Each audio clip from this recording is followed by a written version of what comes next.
welcome back to my YouTube channel. On this video, kule video sizochaza incwadi enesihloko esithi Inzima Lendlela. Please do hit the subscribe button, like, comment and share with your fellow classmates. So on this video ngizochaza i-summary, ngizofinqa incwadi Inzima Lendlela bese sichaze futhi nesakhiwo, okay? Kanye nokuvezwa kwabalingiswa ukuthi abalingiswa kule noveli bavezwe kanjani. Kulo mdlalo Inzima Lendlela sithola umqapheli oyindodana kaQhilikagasa oyisigwili esaziwayo eMgungundlovu. Indaba iqala lapho uQhilika esendlulele emhlabeni.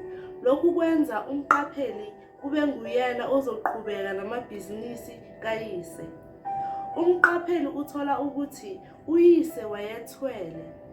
Manje naye kuzofanele ahambe ezinyathelweni zikayise athwale ukuze azokwazi ukugcina umcebo kayise uQhilika. Umqapheli uqala ngokwala ukuthwala naye njengoyise, kodwa amabhizinisi kayihlo ayaqala ayawohloka. Bese uzithola esephoqelekile ukuba athwale naye. Inyanga kayihlo uNhliziyombi iyalela umqapheli ukuba athwale noma anikele ngendodana yakhe enguzini yobulala. Umqapheli ugcina eqamba amanga ethi yena akanayo ingane, kepha uNhliziyombi uyathola ukuthi umqapheli uqambe amanga ngokuthi akanayo ingane. Wamthukuthelisa kakhulu lokho uNhliziyombi. Bese abantu abasondelene nomqapheli baqala bahlukumezeka futhi bashona. Umngani kayise uMagqubu ubulawa naye izimanga zikaNhliziyombi. Umndeni kaMqapheli nawo ugcina sowubhubha kabuhlungu, usha ungqongqa nemoto ngenxa yezimanga zikaNhliziyombi. Ilokho okwenzeka kule noveli noma kulo mdlalo Inzima Lendlela. Isummary le ukufinqa sengiyifinqile, manje sizochubeka sichaze ukuvezwa kwabalingiswa ukuthi abalingiswa kulo mdlalo noma kule noveli bavezwe kanjani. Umqapheli uvezwe njengomlingiswa ongummeleli noma umlingiswa oqavile ngoba ngaphandle kwakhe indaba ayenzeki. Futhi nguye okufanele ahambe ezinyathelweni zikayise agcine umcebo wakwaGasa.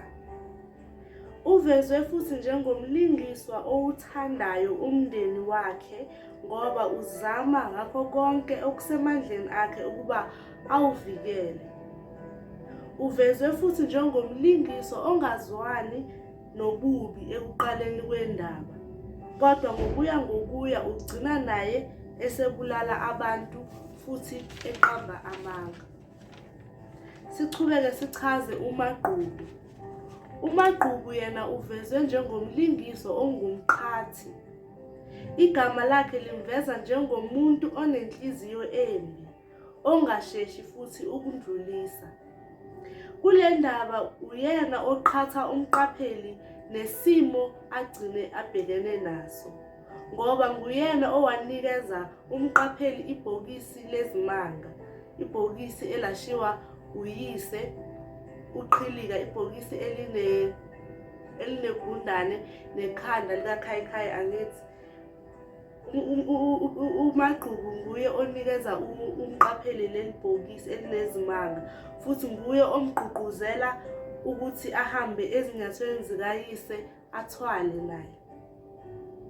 Futhi nguyena owaxhumanisa umqapheli nenyanga yezimanga uNhliziyombi. Sichubekele phambili sichaze uKhosi. uKhosi unkosikazi kaMqapheli, yena uvezwe njengomlingiswa ongummeleli. Kule ndaba simthola ezama ukulekelela umqapheli ukuba afeze amaphupho akhe. Nalapho esecwile kakhulu umqapheli emanzini amponjwana, uKhosi wayemsekela. Wayeze abize nomfundisi kanye nomkakhe ukuze nabo bazosiza ngamazwi wokukhuthaza ngezwi lenkosi. Sengichazile-ke ukuvezwa kwabalingiswa abasemqoka, umqapheli, umagqubu kanye nokhosi.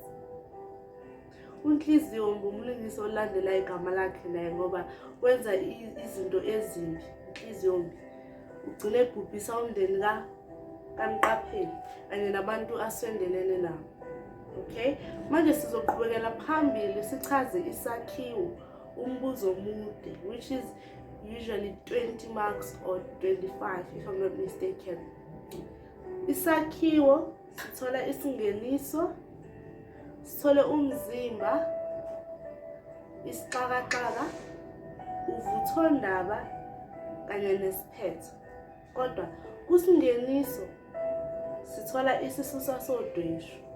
Okay, isingeniso sale ndaba siqala ngokufa kukaQhilikaGasa okuletha izinkinga eziningi emndenini wakwaGasa, kakhulu kumqapheli okufanele alandele ezinyathelweni zikayise ukuze agcine umcebo wakwaGasa aphathe amabhizinisi kayise. Isingeniso leso. Ngaphansi kwesingeniso sikhipha isisusa sodweshu. Isisusa sodweshu sidalwa uyise kaMqapheli osendlulile emhlabeni owayethwele ukuze abe nomcebo. Manje naye umqapheli kufanele angene ezinyathelweni zikayise athwale naye ukuze umcebo ungafi noma ungapheli. Siqhubeke sichaze umzimba. Kumzimba umqapheli usethola izimfihlo ezijulile ngomcebo kayise okucacayo ukuthi wayewuthole ngokuthwala. Umqapheli akazimisele neze ukulandela ezinyathelweni zikayise, simbona ngokuthi ayolahla ibhokisi ehlane. Lela bhokisi wayenikwe umagqubu. Emva kokulahla ibhokisi, umqapheli ulandelwa ngamabhadi amaningi. Kuyagqekezwa kwelinye lamabhizinisi kayise. Lokhu kumphoqa ukuba ayolifuna futhi ibhokisi leli wayelilahlile. Ngenhlanhla uyalithola, kodwa ngenxa yamabhadi ayemehlela nokuwohloka kwamabhizinisi kayise, umqapheli ugcina eseya enyangeni kayihlo okunguNhliziyombi. Inyanga uNhliziyombi ifuna umqapheli anikele ngendodana yakhe ezelwe yodwa ayenze umhlatshelo.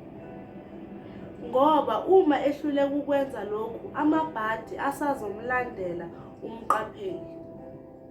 Ngeshwa lakhe kufa umagqubu owayemsiza ngalolu daba lwakhe lokuthi kufanele naye athwale njengoyise.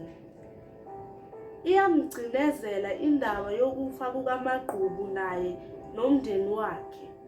Umqapheli uyesaba ukuthi mhlawumbe naye lokhu kungamehlela. Umqapheli uza nesu, uzitholela umfana oyintandane emnyangweni wezenhlalakahle. Uthatha umfana uya naye kuNhliziyombi bese uqamba amanga ethi ingane yakhe. Kodwa kuyaqhubeka kuyonakala yize umqapheli eza nemizamo yokuzikhipha kulesi simo. Umzimba loyo. Sichubeke sibheke isixakaxaka. Masikhuluma ngesixakaxaka, uyilapho izinkinga ezibhekene nomlingiso osemqoka zikhula kunokuba zixazululeke. Ukuwohloka kwamabhizinisi kayise, inkinga leyo phela. Ukufa kukamagqubu. Makufa umagqubu, umqapheli usezolekelelwa ubani kulolu hambo olufuna ukuthi athwale naye ukuze phela agcine umcebo kayise. uNhliziyombi ufuna ingane kaMqapheli kube ngumhlatshelo. Uyabona ukuthi inkinga ezibhekene nomlingiswa ziyakhula kunokuba zixazululeke. uNhliziyombi inyanga yezimanga seyifuna ukuthi umqapheli anikele ngendodana yakhe ezelwe yodwa okunguzinyo kubulala. imenze umhlatshelo. Ukuthola ukuthi unhliziyombi uyazi ukuthi umfana akuyona ingane kaMqapheli.